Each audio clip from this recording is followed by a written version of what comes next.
Hello, I'm Dr. Jimmy Gutman. Let's look at an interesting topic today, the immune system. What is the immune system? Well, there's so many definitions, but let's look at a real simple one.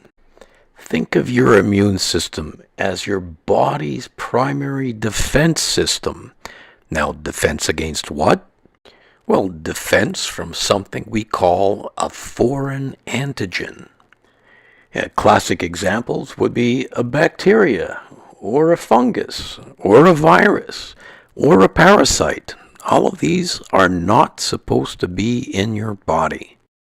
Now, given that the topic everybody is talking about these days is viral disease, let's take a closer look at my favorite topic, glutathione and viral disease.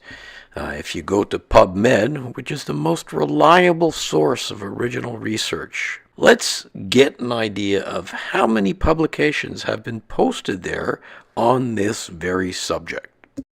If you enter the key terms glutathione and virus into the search engine, you're going to get back somewhere around 3,500 different articles. And of course, it's important to know how many of these have looked at humans. If you add the filter human to that, you're coming up with almost 2,000 articles on this topic. That's a lot of research. So how does this all work? Well, let me give you a little course on the immune system. And for all the doctors out there, please forgive me. We're going to do this in 90 seconds. You ready? So today's subject is going to be me. You all know how I love to visit with you and be out there with you. And I'm hugging you and I'm shaking hands with you. And once in a while, someone is going to leave a little glob of viral particles on my finger. You see it there, that green thing at the end of the arrow. So now I'm carrying this virus. It's on my finger. And a little later on, I forget about hygiene and I rub my eye. This gives a viral particle the opportunity to get into my bloodstream. And almost immediately, you see that viral particle being surrounded by white blood cells. These are our frontline soldiers of the immune system, and they're going to try to destroy that viral particle. But in a short period of time, there might be hundreds or thousands, and after a while even millions of these viral particles. But I only have a certain number of white blood cells. Clearly, they're going to be outnumbered. How do I continue the battle? Well, my white blood cells start to make clones of themselves.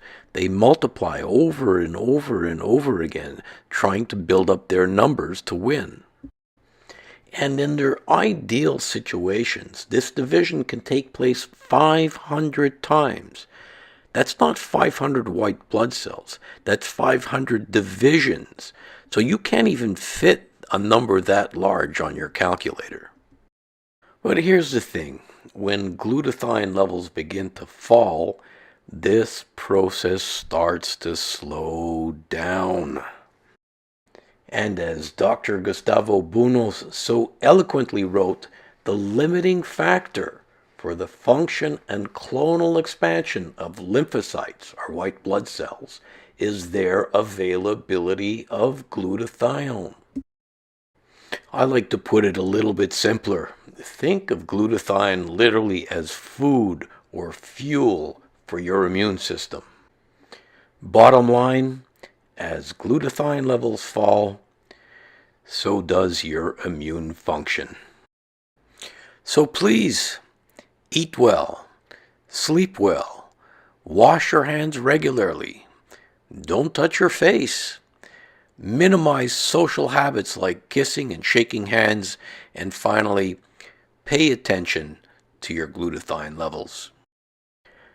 I hope you've enjoyed this little explanation of the immune system, glutathione, and better still, I hope you picked up a couple of those tips on how to keep yourself healthy and avoid infections during these challenging times.